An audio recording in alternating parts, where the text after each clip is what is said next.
एक दिन की बात, 27वां दिन भगवान के जन्म नक्षत्र का योग है। यशोदा मैया तो प्रतिदिन कोई न कोई बहाना ढूंढती थी कि उत्सव मनाया जाए। और जैसे ही जन्म नक्षत्र रोहिणी आया 27वें दिन, यशोदा मैया ने नाऊ को बुलाया, कहा रे नाई लगा दे पूरे ब्रजमंडल में दुहाई। नाई ने कहा मैया किस बात की दुहाई? अरे आज मेरे लाला का जन्म नक्षत्र है, सब लोग आए, खूब नाच गाना होगा, उत्सव होगा। अब नाई ने दुहाई लगा दी, सारे गांव वाले आ गए, वो ग्वाल सज धज करके। यशोदा मैया ने लाला को दूध पिला करके पालने में लिटाया हुआ था। जब सारे ग्वाल ग्वाल आए और शोर मचाने लगे, मैया ने कहा अरे भाई जरा शांति बनाओ, अभी भी लाला को सुलाई हो। ग्वाल वालों ने, गोपियों ने कहा मैया गजब करती हो, अरे पहले तुम बुलाती हो नाई भेज करके, अब हम लोग आए हैं तो नाचेंगे गाएंगे उत्सव मनाएंगे। यशोदा मैया ने कहा ठीक है, थोड़ा लाला को दूर कर देते हैं। उसके बाद लाला का पालना एक सकट माने बैलगाड़ी जो 3 पहिए की पहले हुआ करती थी गांव में, पुराने लोग जानते होंगे, देखे होंगे। और उसका आगे वाला भाग ऊपर को उठा रहा है, उसी सकट में पालने को लटका दिया मैया ने। और गोप वालों के पास आई, कहा अब कोई दिक्कत नहीं है, तुम लोग जितना उत्सव मनाना हो, खेलना कूदना हो, खूब उत्सव मनाओ, खूब नाचो गाओ। और महाराज दो गोपियाँ खूब नाच गाना करने लगी। इतना शोर हुआ कि इतने में कंस ने सोचा कि पूतना गई अभी तक लौटी नहीं, तो अपने एक और दूसरे दैत्य को भेजा सकटासुर को, कहा जाओ देखो तो पूतना क्या कर रही है, उसका मिशन कहाँ तक कामयाब हुआ। अब वो सकटासुर आया, देखा कि बढ़िया मौका है, लाला अकेले है और यही इसका काम तमाम कर दो। वो सकट में प्रवेश किया बैलगाड़ी में सकटासुर, और लाला को जैसे ही दबाने लगा, लाला पालने में खेलते खेलते अपने पैर को धीरे से उठा ले, सकट का स्पर्श हुआ, सकट ऊपर को उठा, उड़ गया और धड़ाम से जमीन पे गिरा। सकटासुर को मिल रहा है, शोर हुआ तो सारे गोपाल दौड़े दौड़े आए, भैया कहाँ है। कुछ बच्चे वहाँ खेल रहे थे, कहा मैया हम बताएं? हाँ लाला बताओ। कहा मैया लाला पालने में खेल रहा था, इतने में अपना पैर धीरे से इस सकट को लगाया, सकट इतनी जोर से ऊपर की तरफ उछला, धड़ामदी से गिर गया। यशोदा मैया ने कहा दारी की भांग खाए हो क्या? अरे अभी 27 दिन का बालक और इतना वजन, ये बैलगाड़ी, ये कैसे ऐसा कर सकता है?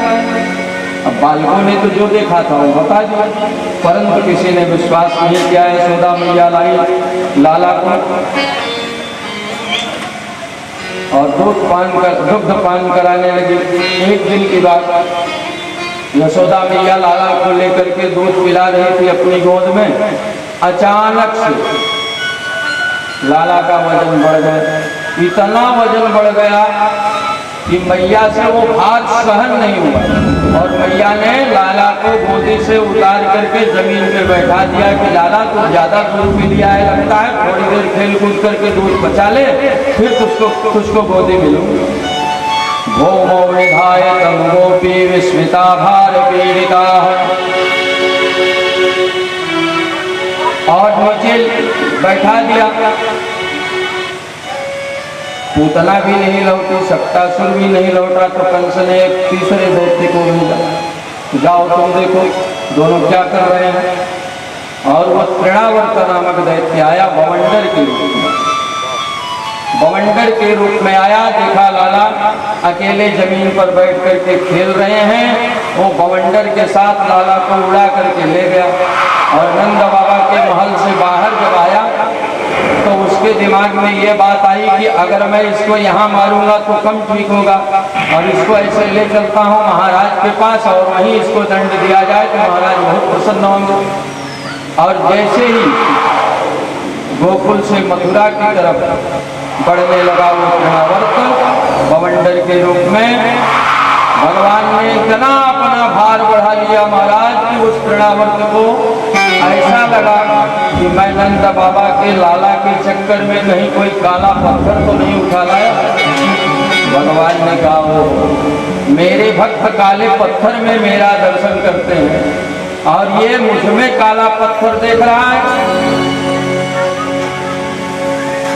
भगवान ने भार बढ़ाया और तृणावर्त को धरती पर पटका। तृणावर्त गोविंदाय नमः हो गया। इस तरह से भगवान ने तृणावर्त का उद्धार किया। अब कन्हैया धीरे धीरे 1 वर्ष के जब हो गए, वसुदेव जी महाराज को चिंता हुई,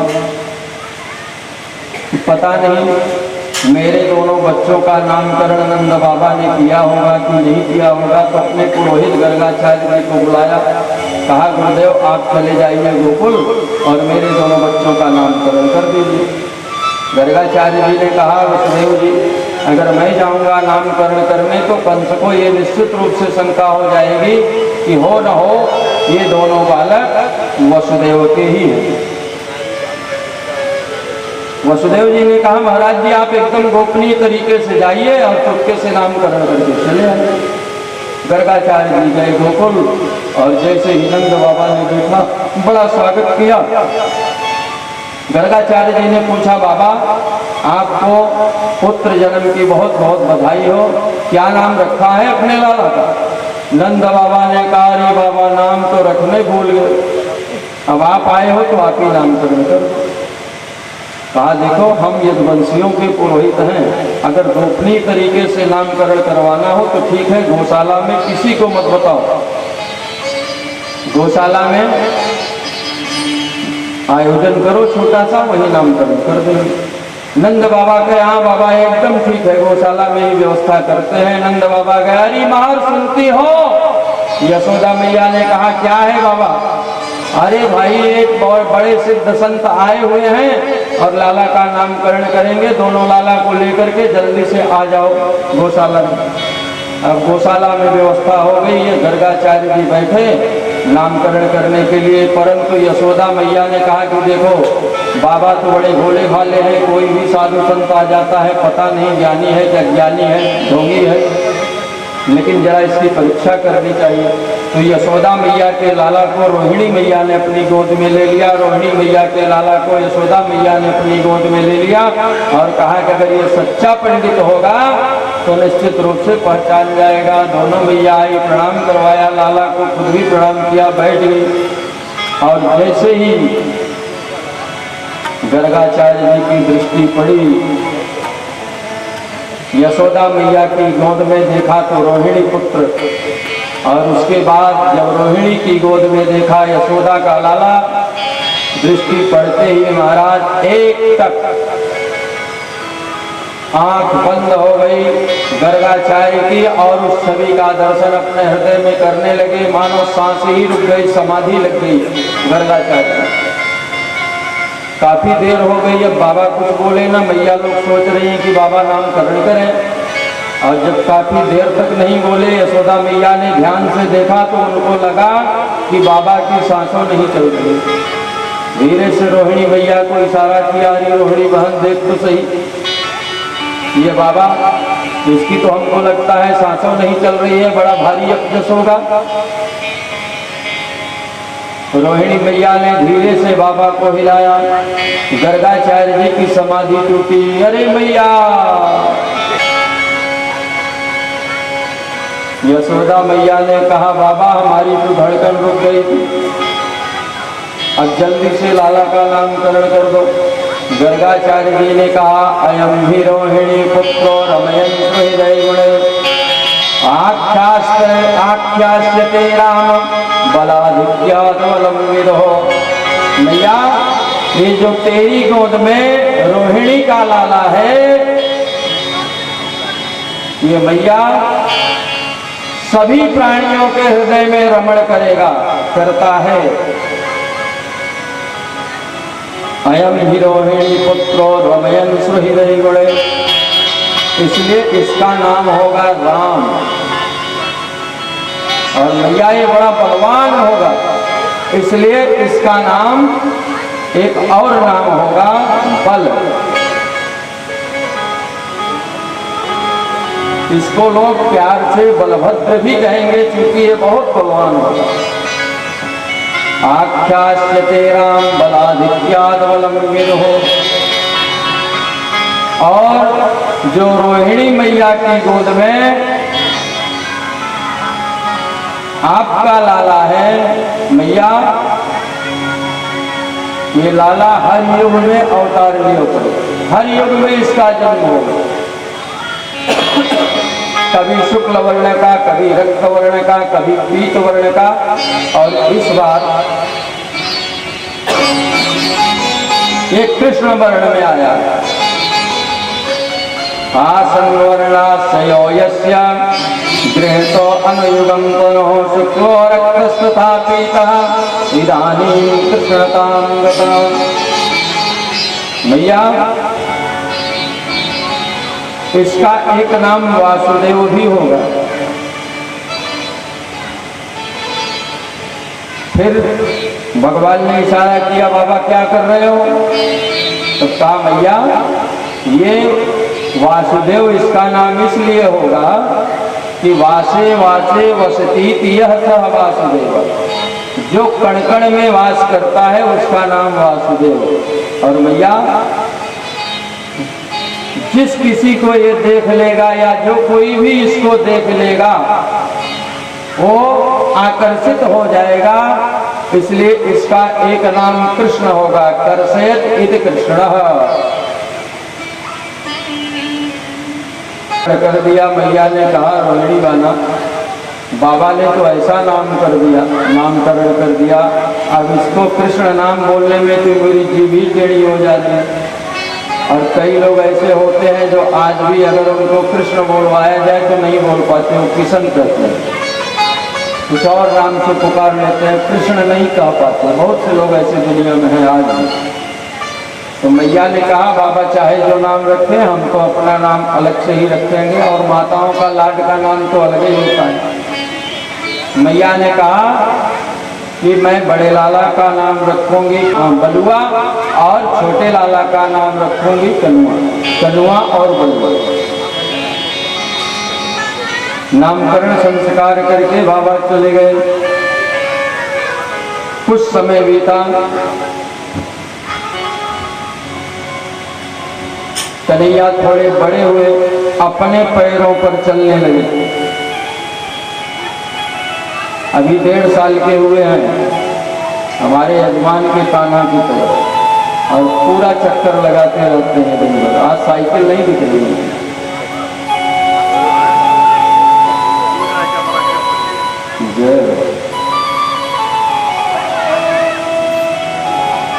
अब छोटे छोटे बच्चों के साथ खेलने लगे, गांव की गलियों में जाने लगे। गोकुल की गलियों में एक गोपी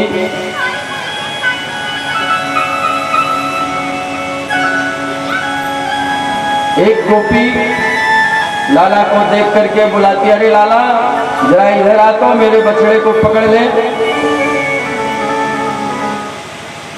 कन्हैया ने कहा, गोपी तो मुझे अपना नौकर समझती है क्या? और एक गोपी जिसकी गैया अभी दुही नहीं गई थी, देखा दरवाजे पर कोई नहीं है, धीरे से उसके बछड़े को खोल दिया, सारा दूध बछड़ा पी गया। वत्सान मुंचन क्वचिद असमय क्रोध संजातः सः स्थेयं स्वादत्यदधिपयः कल्पितः स्थेय योगे मरकान् भोजयन् विभजत् स्वचिन्नाति भाण्डं विनक्ति द्रव्यालाभं सगृहे कुपितो यात्रोच्यतो तां वत्सान मुंचन क्वचिद असमय। जिसके घर गैया न कोई गई हो उसका बछड़ा खोल दें। लेकिन बात ये नहीं है, भगवान चाहें तो किसी भी को असमय में मुक्त कर सकते हैं। वत्सान मंचन क्वचिद असमय। हम सब उस जगत पिता परमात्मा के बछड़े ही तो हैं, खूंटे में बंधे हुए हैं, संसार रूपी माया मोह के खूंटे में बंधे हुए हैं। जब परमात्मा वो बंधन खोले तभी तो हम मुक्त हो सकते हैं।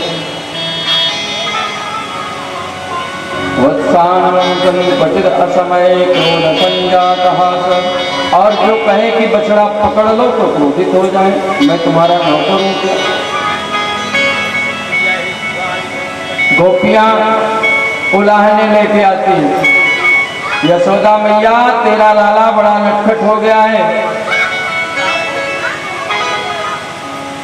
यशोदा मैया ये समझ करके कि अभी बच्चा है, छोटा है, नटखट है, कोई बात नहीं, बड़ा होगा तो समझ में आ जाएगा, छोड़ देगा।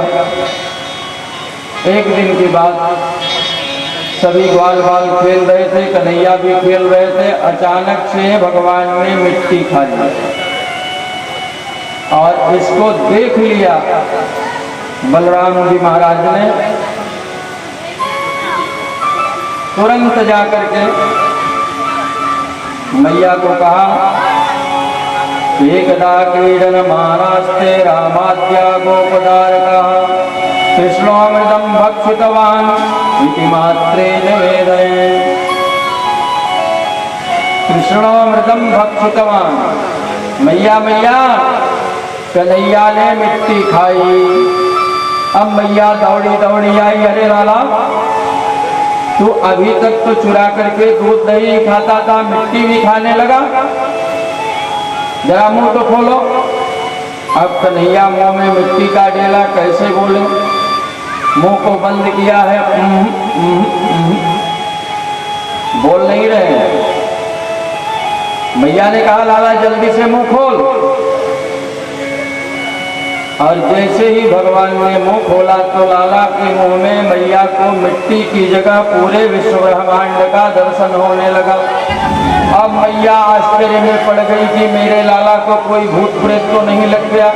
ये लाला के मुंह में बड़े बड़े ऊंचे ऊंचे पहाड़, बड़े बड़े वृक्ष और पशु पक्षी जंगली जानवर, ये सब क्या मैं देख रही हूँ। मैया तो एकदम से बेहोश सी होने लगी। भगवान समझ गए कि अब मैया को चक्कर आ जाएगा। अपनी ऐश्वर्य लीला को भगवान ने समेटा, मानो भगवान ये कहना चाहते हो कि मैया मैंने मिट्टी नहीं खाई, मेरे तो पेट में ही मिट्टी है। और जो जिसके पास हो अंदर पहले से ही, वो अलग से उसका खाना नहीं हुआ। मैया मिट्टी तो मेरे पेट में है, बड़े बड़े पहाड़, खेत, बगीचे, सब कुछ मेरे अंदर ही है। और भगवान के उदरस्थ ही तो ये सारा विश्व ब्रह्मांड है। कहा मैया ना हम भक्षितवान् सर्वे मिथ्याभिशंसिनः यदि सत्य गिरस्तर ही समक्षम पश्चिमे मुखा। मैया ने कहा हाँ लाला, तो ही तो हमारे यहाँ एक सत्यनारायण पैदा हुआ है, बाकी सब झूठ बोल रहे हैं। कन्हैया ने मन ही मन कहा हाँ मैया मैं ही सत्यनारायण हूँ। जब गर्भस्तुति करने के लिए देवता लोग आए तो सत्यनारायण की ही स्तुति किया। सत्यव्रतम सत्य परम सत्यम सत्यस्य योनिं निहितं च सत्ये सत्यस्य सत्यामृत सत्यनेत्रम सत्यात्मकं त्वां शरणं प्रपन्ना।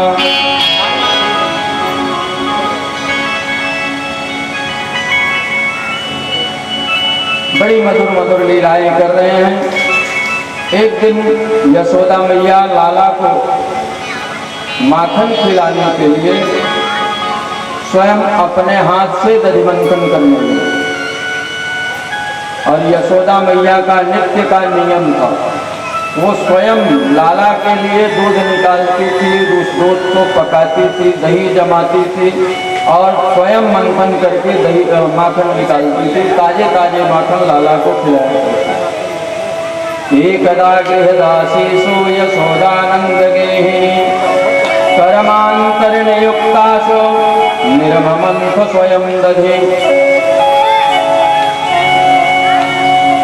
स्वयं दधि मंथन कर रही है। इतने में यशोदा मैया के स्तनों से दूध टपकने लगा और कन्हैया को मालूम चल गया हो ये इस दूध पर तो मेरा अधिकार है, ये जमीन पे क्यों गिर रहा है। दौड़े दौड़े आए, कहा मैया मैया मुझको बड़ी जोर की भूख लगी। यशोदा मैया ने कहा लाला अभी ताजे ताजे माखन निकाल रही हूँ, फिर खाना, थोड़ी देर रुक जाओ। कहा नहीं मैया ये बताओ आपको दूध प्यारा है कि पूत? अरे कहा लाला तू तो ऐसी बात करता है, मुझको पूत प्यारा है, दूध थोड़ी प्यारा है। दूध क्या चीज है? अच्छा आओ थोड़ा सा दूध पी लो, तुम्हारी भूख शांत हो जाएगी, फिर ताजा ताजा माखन निकालती हूँ खाना। यशोदा मैया ने लाला को गोद में ले लिया और दूध पिलाने लगी। इतने में मैया का ध्यान गया कि रसोई में दूध गरमाने वाले घर में मैं दूध रख के आई हूँ, दूध उफन रहा होगा। लाला को झट से जमीन पे पटका। मैया ने दौड़ी दौड़ी गई तो दूध में उफान आ रहा था। दूध को ठीक किया और इधर लाला को गुस्सा आ गया। वारी मैया अभी कह रही थी कि दूध नहीं पूत प्यारा है और पूत को पटक करके चली गई दूध संभालने। गुस्सा आ गया तो गुस्सा आ गया तो जैसे हम लोगों को गुस्सा आता है तो घर के सामान सब तोड़ फोड़ करने लगते हैं ना, कई लोगों का स्वभाव होता है। ऐसे कन्हैया भी घर में गए। यशोदा मैया ने जो बहुत पुराने माट मटके रखे थे जिसमें माखन और घी इत्यादि रखती थी, दही जमाती थी, वो सब रखे हुए थे। छीके के शिकहर था उस समय, अलमारियाँ वगैरह तो थी नहीं, शिकहर पे लटके हुए थे। अब कन्हैया पाए कैसे उसको, छोटे हैं। तो बगल में एक उलूखल था, इसी तरह का उलूखल। अभी जो खल है ये तो खल है, वो उलूखल था। जैसे डमरू टाइप होता है, एक तरफ प्लेन होता है और दूसरी तरफ ओखली बनी होती है। उसको पलट दिया और जो समतल भाग था उसके ऊपर खड़े हो गए कन्हैया और एक पत्थर का ढेला लिया और ठक ठक करके सारे माट मटके तोड़ डाले। दूध दही माखन की कीच मच गई। यशोदा मैया जब दूध संभाल के लौटी तो लाला को नहीं देखा। जब जाके घर में देखती है तो सारे दूध दही मक्खन बिखरे पड़े हैं। यशोदा मैया समझ गई कि ओहो। गोपियां जब उलाहना लेके आती थी, शिकायत करती थी तो मैं समझती थी कि बच्चा है, ठीक हो जाएगा, और इसकी आदतों पर मैंने लगाम नहीं लगाया तो इतना उच्छृंखल हो गया है। आज इतनी पुराने माट मटके को इसने तोड़ डाला, आज इसको जरूर दंड दूंगी। यशोदा मैया ने छड़ी उठाई, कन्हैया कोने में छुपे हुए हैं, कहा आज तो मैया खबर लेगी पक्की। और धीरे से अवसर पा करके मैया के बगल से कन्हैया पूर्व से भाग लिए। यशोदा मैया दौड़ी, नालायक कहीं का, देखती हूँ तो तेरी आज खबर लेती हूँ। यशोदा मैया आगे पीछे पीछे डंडा लेकर के और आगे आगे कन्हैया दौड़े चले जा रहे हैं। सुखदेव बाबा कहते हैं राजन देख लो, दर्शन कर लो, ऐसे भागते हुए ब्रह्म का दर्शन नहीं किया होगा। जिसके भय से, जिसके डर से स्वयं भय भी भयभीत हो जाता है, आज वो मैया के भय से भयभीत होकर के भाग रहा है। कर लो दर्शन। यशोदा मैया डंडा लेके आगे आगे, कन्हैया आगे आगे, यशोदा मैया पीछे पीछे। मैया दौड़ते दौड़ते दौड़ते दौड़ते थक गई, एकदम पसीने से तरबतर हो गई। भगवान ने सोचा मैया एकदम थक गई है, ज्यादा परेशान करना ठीक नहीं है, तो कन्हैया रुक गए। यशोदा मैया ने कहा लाला तू क्यों भाग रहा है? अरे तू तो मेरा प्यारा लाला है, मेरा लाडला है, आओ तुझे भूख लगी थी माखन खिलाऊंगी ना, क्यों भाग रहा? कहा मैया सच्ची बताना, मारोगी तो नहीं? कहा नहीं लाला तू तो मेरा लाडला है, तुझे मैं क्यों मारूंगी? कहा मैया नहीं मारोगी तो डंडा क्यों ले रखा? मैया ने डंडा झट से फेंक दिया।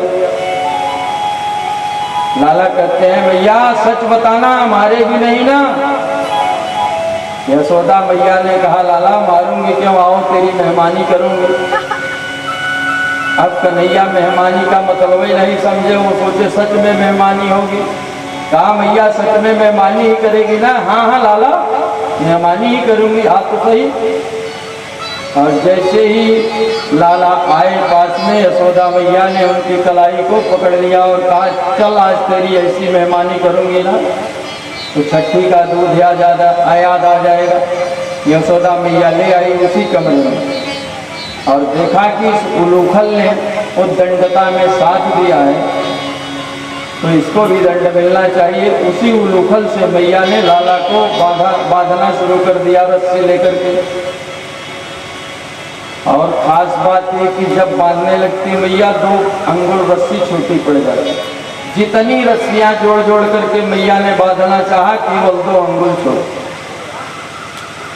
अब मैया बड़ी चकित, गोकुल की सारी रस्सियां खत्म हो गई, पर कन्हैया बधे ना 2 अंगुल छोटी। संत लोग बड़ा सुंदर भाव में देते हैं इसका, ये 2 अंगुल छोटा, रस्सी छोटी हुई, इसका मतलब क्या है? भगवान गुणों से नहीं बच सकते, भगवान को निर्गुण कहा गया है। और संस्कृत में गुण को रस्सी कहते हैं, रस्सी को संस्कृत में गुण कहते हैं। भगवान गुणातीत है, निर्गुण है, अर्थात भगवान में कोई निंदित गुण नहीं है। कोई भक्त अगर उनको अपने गुण से बांधना चाहे तो नहीं बांध सकता। कोई कितनी भी साधना करे, तपस्या करे, भजन करे, कीर्तन करे, चाहे ये भी करे, जो भी करे, पर भगवान को नहीं बांध सकता। अब भगवान बंधेंगे कैसे? तो संत लोग भाव देते हैं कि भगवान तभी बच सकते हैं जब भगवान स्वयं कृपा करें। भक्त कितनी भी साधना करे, कितनी भी तपस्या करे, लेकिन भगवान तभी बच सकते हैं जब भगवान चाहें। 2 अंगुल ये जो कम पड़ी रस्सी, इसका मतलब क्या है? भगवान केवल प्रेम से बच सकते हैं, अथवा भक्त जनित श्रम और भगवान की कृपा, ये 2 अंगुल की रस्सी छोटी पड़ी। और प्रेम में भी 2 ही अक्षर है, 2 अंगुल छोटी इसलिए पड़ी गई। और रस्सी मंगाई गई फिर कहाँ से? बरसाने से। बरसाने में कौन है? श्री किशोरी जी वृषभानुनंदिनी, प्रेम की साक्षात प्रतिमूर्ति। और जब वहाँ से रस्सी मंगाई गई तो कन्हैया बना। एक दिन कन्हैया खेल रहे थे, चांदनी रात थी और चंदा मामा खूब अपना प्रकाश बिखेर रहे थे। अचानक से उनको सूझा, मैया मैया मैं चंदा मामा लूँगा। अब मैया चंदा मामा कहाँ से दूँ? नहीं नहीं मैया, मुझे चंदा मामा चाहिए ही चाहिए। यशोदा मैया ने कई थाली में जल रखा और चंद्रमा का प्रकाश उस थाली में पड़ने लगा। कहा लाला ये ले ले, चंदा मामा तेरी थाली में है, इनको पकड़ो। अब पकड़े कन्हैया का क्यों? तो पकड़ में आए। ऐसी अनेक मनोहर लीलाएं भगवान करते हैं। यशोदा मैया ने लाला को उलूखल से बांधा और बांधने के बाद कहा लाला तू यहीं पड़ा रहा, बहुत मस्ती करता है, आज दिन भर ऐसे भूखा प्यासा पड़ा रहेगा तब तुझे होश आएगा।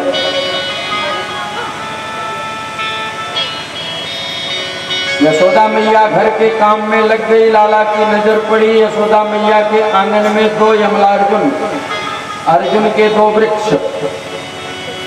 याद आ गया इनका उद्धार करना है। धीरे धीरे घुटनों के बल उलूखल को खींचते हुए कन्हैया पहुंचे। दोनों वृक्षों के मध्य में उलूखल को फंसाया और धीरे से झटका दिया तो दोनों वृक्ष धड़ाम से धरती पर गिर पड़े और उससे 2 राजवेशधारी पुरुष प्रकट हो गए। दोनों ने आकर के चरणों में प्रणाम किया। भगवान ने कहा भैया आप लोग कौन? उन दोनों ने कहा महाराज हम लोग नलकूबर और मणिग्रीव कुबेर के पुत्र। भगवान ने कहा तो फिर ये गति कैसे हुई? कहा अरे महाराज हम लोग खेल रहे थे, जल क्रीड़ा कर रहे थे अपने पत्नियों के साथ बिना वस्त्र के। उस रास्ते से देवल ऋषि गुजर रहे थे और जैसे ही मेरी पत्नियों ने देखा उन्होंने तो वस्त्र धारण कर लिए, पर हम लोग वस्त्र धारण नहीं किए तो महात्मा जी ने श्राप दे दिया कि नालायक इतने उश्रृंखल हो गए हो कि बिना वस्त्र के जल में स्नान कर रहे हो, मुझे देख करके भी वस्त्र धारण नहीं किए तो जाओ जड़ ही हो जाओ। वृक्ष की योनि प्राप्त हुई। हम लोगों ने चरणों में गिर के प्रार्थना किया महाराज क्षमा करें। तो संत का हृदय तो बड़ा कोमल होता है। कहा जाओ वृक्ष तो होगे, लेकिन जब भगवान का कृष्णावतार होगा तब तुम्हारा उद्धार हो जाएगा। महाराज संत ने उस समय बड़ी कृपा की थी। वो श्राप नहीं दिया था बल्कि हम लोगों का कल्याण किया था। बड़ी प्यारी स्तुति की दोनों ने। वाणी गुणानुखतने श्रवणौ कथायाम् हस्तौ च करमस्मनस्तौ पादयोर्नः नित्याशिरस्तव निवास जगतः प्रणामे दृष्टिं सतां दर्शने स्तवमत्तनूनाम् वाणी गुणानुकथने श्रवणं कथायाम्।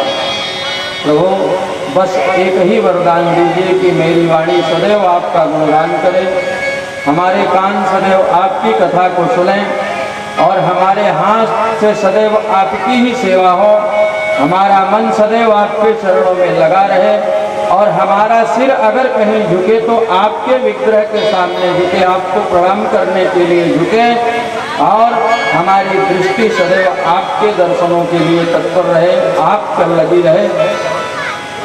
भगवान ने एवं मस्तु कहा, दोनों लोग यक्ष लोग को चले गए। भगवान ने बाल बालों की एक दिन मीटिंग बुलाई। क्या मीटिंग बुलाई? सारी गोपियां जो है दूध दही माखन सब मथुरा बाजार में जाके बेचाती।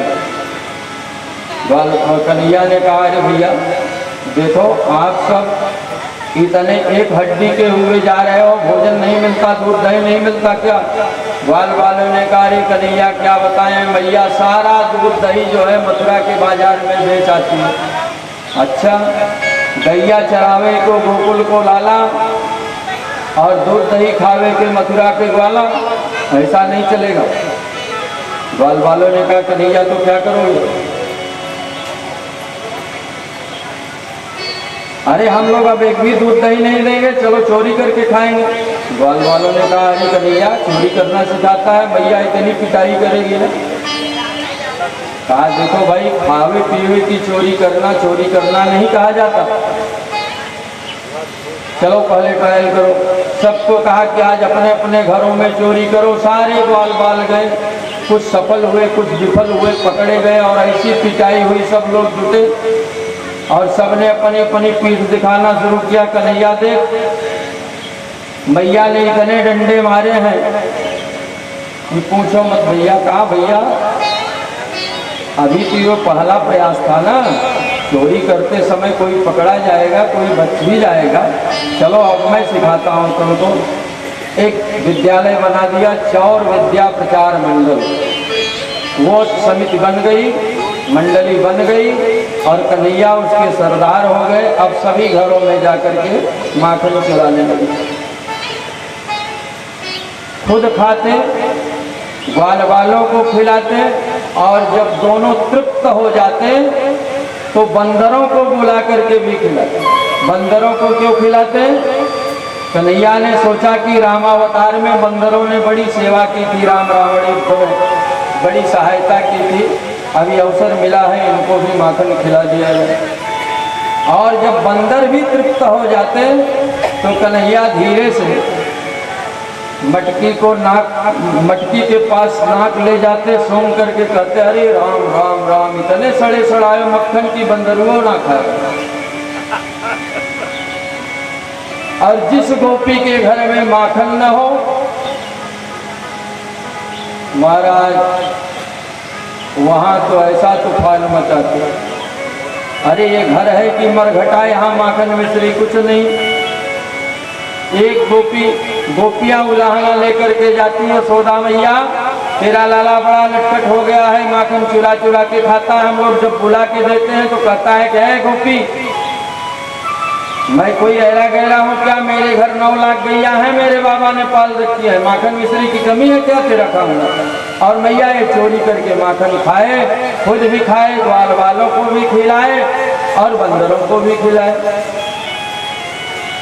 परंतु यशोदा मैया ने कहा, किसी दिन पकड़ के दिखाओ तब मानूंगी। कहा ठीक है मैया, पकड़ के दिखाऊंगी। एक गोपी बड़ी चालाक थी, उसने सोचा कि जो छीका है, शिकार है, माट मटकी दूध दही के रखे हैं माखन के, उसमें घंटी बांध दी। घंटी बांध दिया कि जब आएंगे श्रीमान जी चोरी कर लें और जैसे ही छीके को पकड़ेंगे, घंटी बजेगी, मैं जाग जाऊंगी और पकड़ लूंगी। कन्हैया ने देखा, ओहो गोपी तो बड़ी चालाक है, घंटी बांध के रखती है, काहे घंटी बजना मत।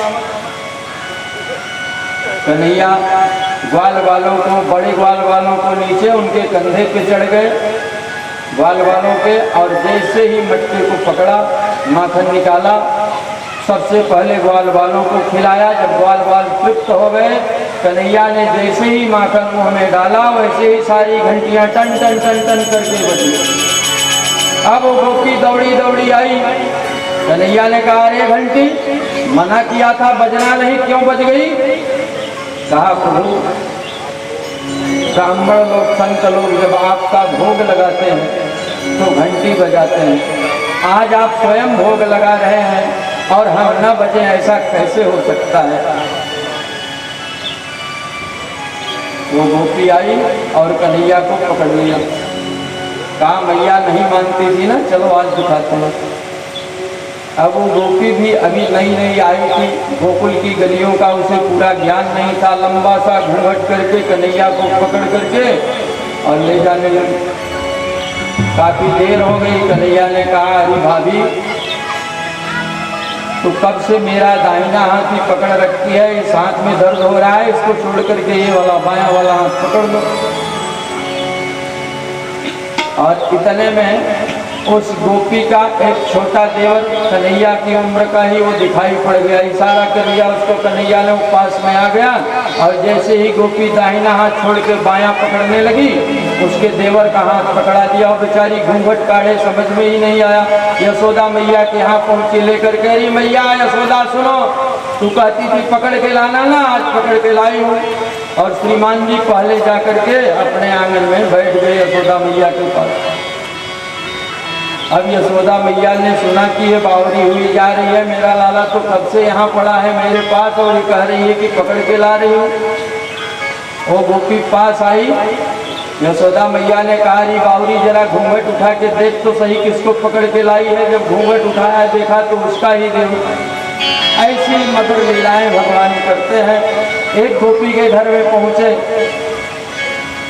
तो वहाँ माखन मिश्री कुछ था नहीं, और उसकी एक बिटिया थी, सोई हुई थी पलंग पे, लंबी लंबी उसकी चुटिया। अब कन्हैया ने देखा, पूरा कोना कोना छान लिया, कहीं माखन मिश्री कुछ मिला नहीं। तो कन्हैया ने धीरे से उस गोपी की चोटी को पकड़ा और खटिया की पटिया से चोटी को बांध दिया, और बांध करके बड़े जोर से उसके कान में बोले, हवा। अरे वो दौड़ी, अरे भैया हवा आ गया, हवा ने पकड़ लिया, हवा ने पकड़ लिया। और गोपी आई, कहा, कोई हवा नहीं है, ये यशोदा का लाला ही हवा बन के घूम रहा है। चोरी करते